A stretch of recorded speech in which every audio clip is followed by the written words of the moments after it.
Okay then, hello everybody, and welcome to the UK Skype under control. I'm here with Peter. Gwen is lurking around in the background, doing whatever she is doing. She hasn't got anything to share today, so she will simply be listening. And so I shall begin by passing the mic over to Peter. Hello everybody once again. Yes, I've had not great dreams over the last couple of weeks, except until as recently as the small hours of this morning, when I actually at the last minute had quite a decent one, which I'll now relate. Basically, I seemed to be in this big room that turned out to be like a hospital ward. The only thing visible in this room was a single bed with some old man in it that I didn't know.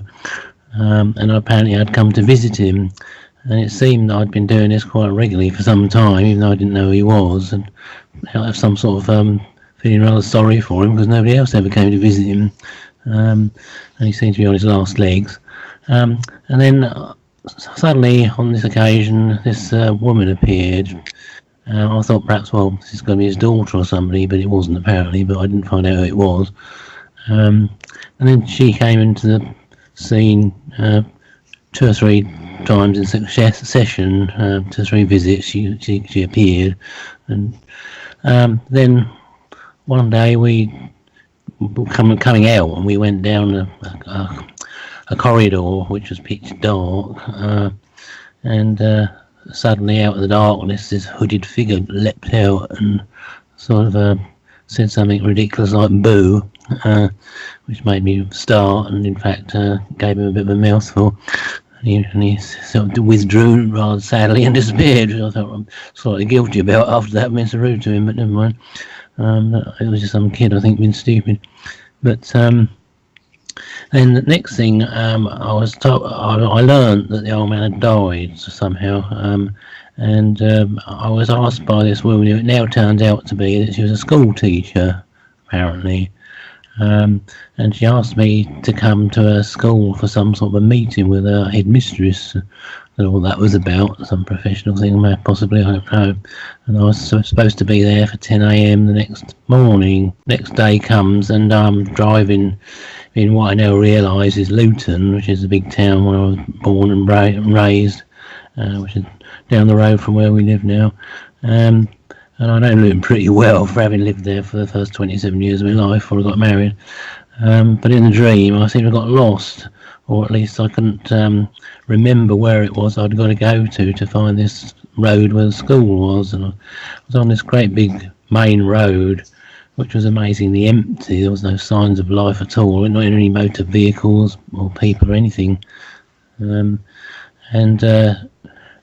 was driving along, and suddenly I was aware it was starting to snow. It seemed very, very fine, powdery snow, just settling on the roads and on the paths, or sidewalks you would call them. And suddenly I was aware I could see, I had a sort of image of this teacher in this, what was obviously a school room, this big room with the 2 of them sitting at a desk, either side of a desk, the other one obviously being her boss, the headmistress. And I could talk to her. We didn't have any phones or cameras or anything of that sort. But somehow I was managing to sort of converse with her and actually see her. And I said, it's nearly 10 o'clock. I'm sorry, I'm going to be a bit late because I've sort of lost my way a bit, and with the snow and everything. And she said, what? And the voice said, what snow? We haven't got any snow here at all. What are you talking about, snow? And I wasn't supposed to go that far away, so it was a bit odd. And then the teacher got up and said, well, there's no point in me waiting here any longer. I'm going. I'll come back a bit later. And that was the end of the dream, really. I sort of made some notes about my own thoughts on it. Which perhaps Dwayne could come in on in a moment, and just his take on it. The first thing that jumps out at me is what I call really almost a leitmotif now of the darkened room, which I seem to have had now in the dreams about, although in this case it was a corridor, and it's unusual that there was somebody else, or in fact 2 people present as well. Because I've had that in numerous dreams, as I mentioned to Dwayne previously. There was also the deserted street, which has happened in other dreams, like the one I mentioned before, when I was seen to be in Paris, trying to keep up with a bunch of kids. which we got left behind, and then this general feeling of being sort of lost or left behind.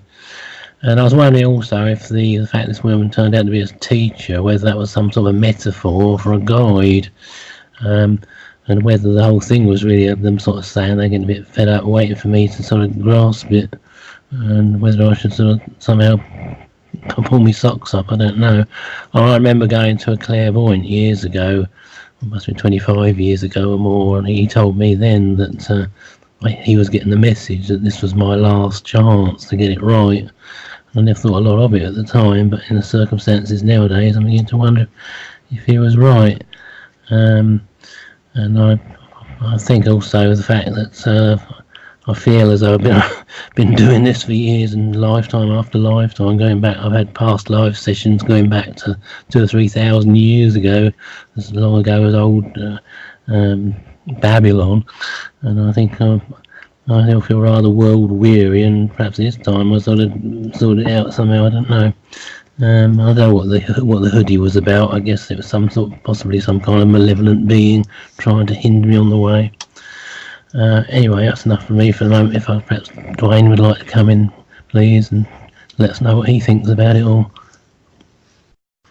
Yes, thank you, Peter. That was quite a movie. Hopefully most of the people here kind of understood, because with your accent and shoving a lot of words together, you want to maybe talk a little slower, but that's a good experience that you're having there. Again, you're going through the process, and there's many ways to look at it. In the beginning, you're visiting this hospital room, this old guy. Well, realistically, the experiences are with ourself and getting through the personal self. It's this personal self that is really the toughie. And people collect knowledge, so they think, oh, gee, I got knowledge, I know this. Actually, no, you don't. The knowledge itself is a particular reference, but it has nothing to do with the true reality life is. Absolutely nothing. But you need it as a reference. But I would say the old guy is, again, it's an attitude that you carry around, and that fortunately died. Okay, it's another death. You're going down a corridor, and sure, there's always somebody there bugging you. You're going through a transition, and so the snow, like you're driving out there, the snow is a hint of something else, because it's coming from the sky, isn't it? So when we have the real side experiences, we have up, down, left, right. Okay, this time it's space. In reality, it's an isness. But here we'll refer to that. And again, you're going to get different viewpoints on this. I just pivot off the is with everything. Okay, and clairvoyance, and I've dealt with many seers and psychics and all these people too, and they're very good, but they only see so much. And usually it's the personal self. And yeah, they can see past lives and whatever. And again, that deals with the personal self, how many times you've created your personal self. And yes, you had an appointment. Okay, there was an appointment made. And as you're going through this process, you're telling your experience here. Best your idea, reference, or whatever, with getting to that appointment, making the appointment, etc. And so and this person is referring, well, we don't have snow here, or whatever. Well, realistically, no. You see, you saw something that wasn't, you might say, accordingly, but it was a hint of, I would say, the true reality, because the old saying with snow here is pure as the driven snow. That's a saying. So I'll go off of that. But you look at the particulars. It's like a little math quiz, these little things. I know, because I deal with things myself all the time with the personal self, because this is where we are. We're in creation, and it's huge. And so the end result of this, again, it's always going to be you. And yes, figuring it out. And this is where we've come through all these lifetimes. And we have accumulated the knowledge. We've accumulated experiences. But now when it comes to this true reality, this isness, it is of a particular, and for the most part, most people take it for granted, thinking that, oh, I know what this is, so Dwayne wrote this and whatever, and they have some experiences, oh, it's about flying in your dreams and all these things. And really, it's not. It's really learning to see and recognize this reality and standing real with it, and that's huge. And so all that it can be is presented, and you decide how you're going to take this on. And really, it's kind of like all of a sudden you just walk out of your house one day and you decide to go out there and stand on the tallest building or the biggest cliff or mountain in the world and just stand there and decide, am I going to jump or not? Is this it or whatever?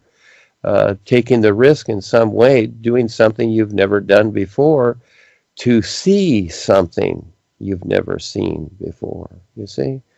So the personal self goes off its experiences. When people come to this, each person here, look at yourself. What's your reference?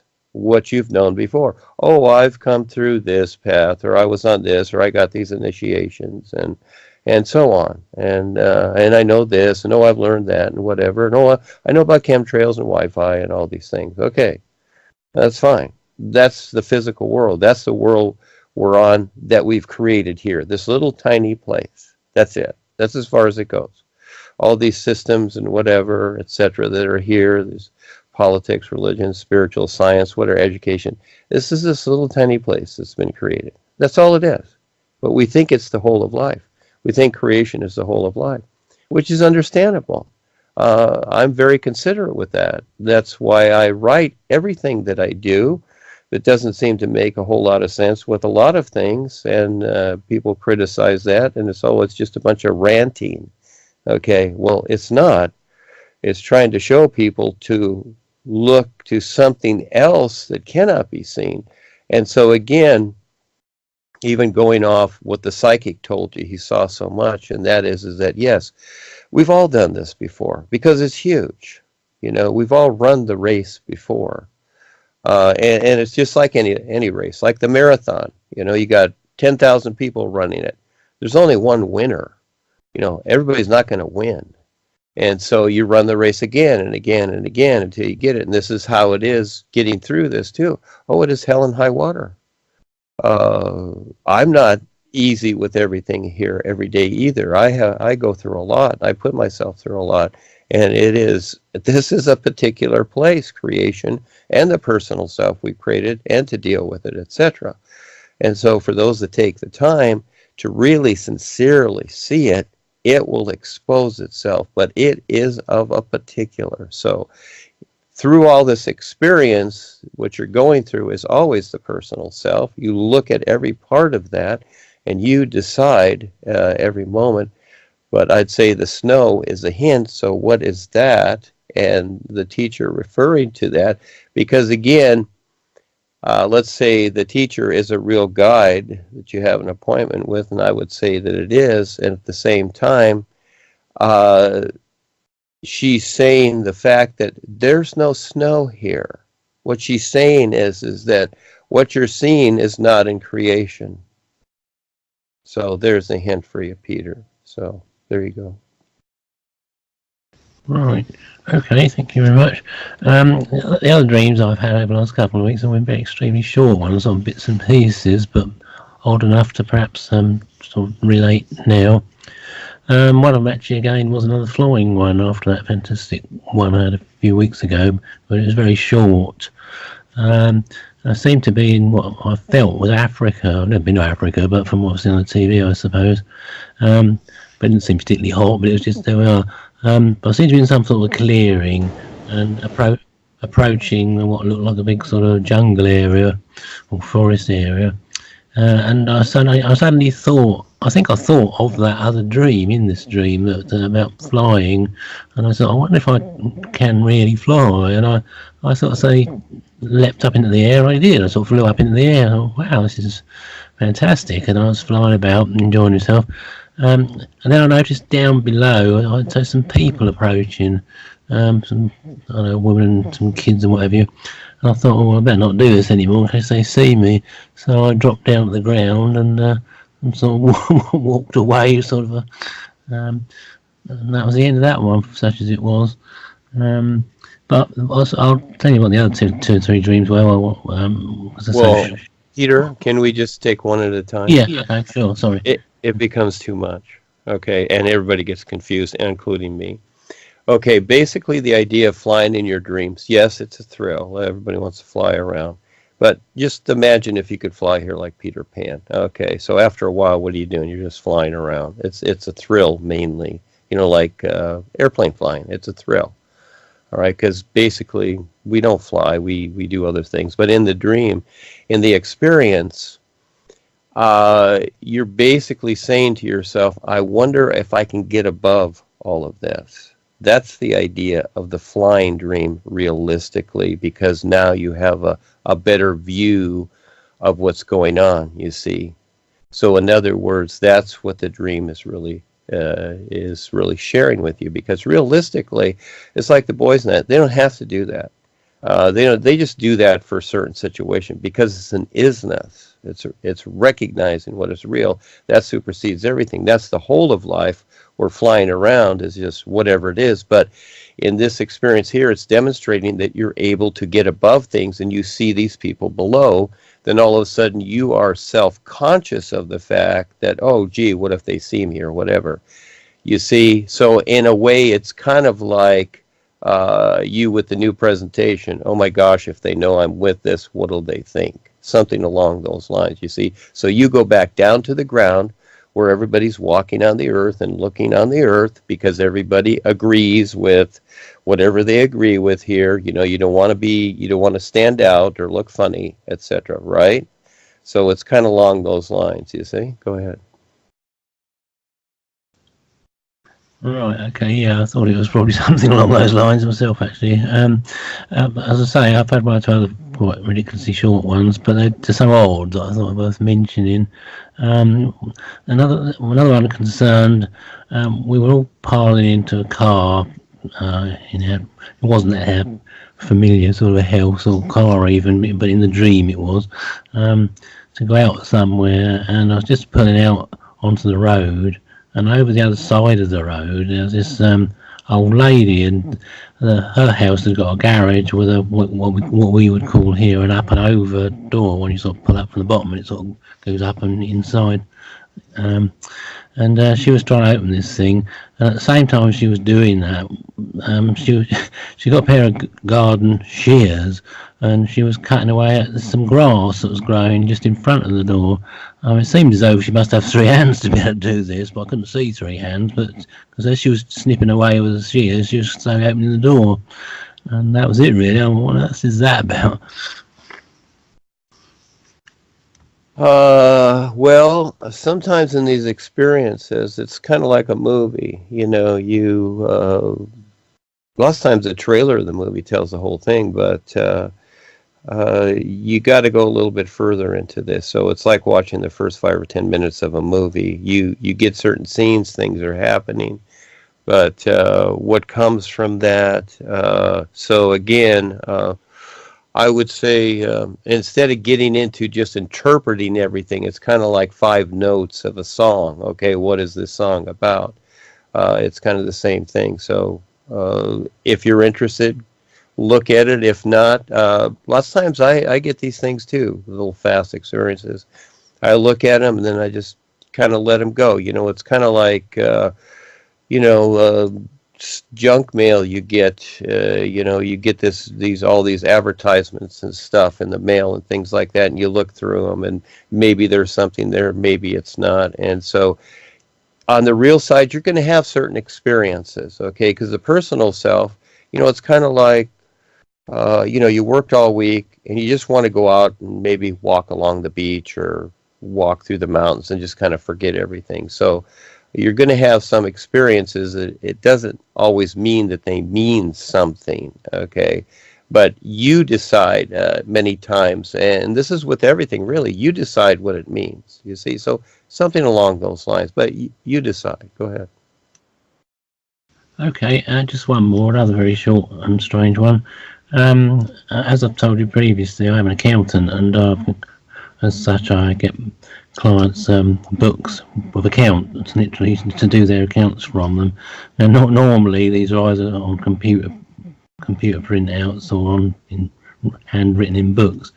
But this particular occasion, this particular client, not only did he have written records, but he also had what I can only describe as stone tablets on which his records. There was one for each month of his accounting year, and they were all underwater. They're in this pond, and so to do his accounts, I not only had to refer to his physical books, but I had to fish out each one of these tablets out of the water, one after the other, to get the figures from them. It just seems so absurd, but I mean, again, I suppose there may be some hidden meaning behind it all, so I thought it was worth mentioning. No, that's a good experience to objectively look at, and that is that what's the old saying? We have ideas about our life or whatever, and we many times say, well, we do in the United States. I don't know what they say in where you're at. It's it's not written in stone. Okay, it's not carved in stone. Okay, so in this situation here, what this fellow that you're referring to, your client, see, what he's done is he's showing how adamant, how very right or politically right, or just how right he is with what he does. So what he's doing is carved in stone. In other words, it's just not a document. He's taking the time to carve it in stone. So what he's deciding will last thousands of years, will outlast everything else. In other words, he's very adamant. And the little pond, that's his ocean of life. In other words, that's how big it is. He's very, you might say, anal, intellectual, literal, etc. So in other words, according to him, this is how it is. There are no variables, and this is his little tiny area that he puts it in. And yes, for you, and I know what it's like because I deal with a lot of business things, a lot of literal people that really don't listen. They just listen to themselves, and they're always right, and that's fine. It's their life. So you find people that you can, better negotiate with and whatever. But that's the idea there. And yes, you're looking at it like, gee, why do I have to go through this process when it's so simple? And I know what you're saying, and this is what this dream exemplifies. It's showing the attitudes of the individual, and he's like saying, well, this is how it is, and there's no other way to do it, so you got to figure it out. This is what I want. You see? Kind of along those lines. You see that? Yeah, I never thought of that. Yeah, we say set in stone, and I never thought that. So that's yeah, absolutely brilliant. Yeah. Okay, well, thanks very much.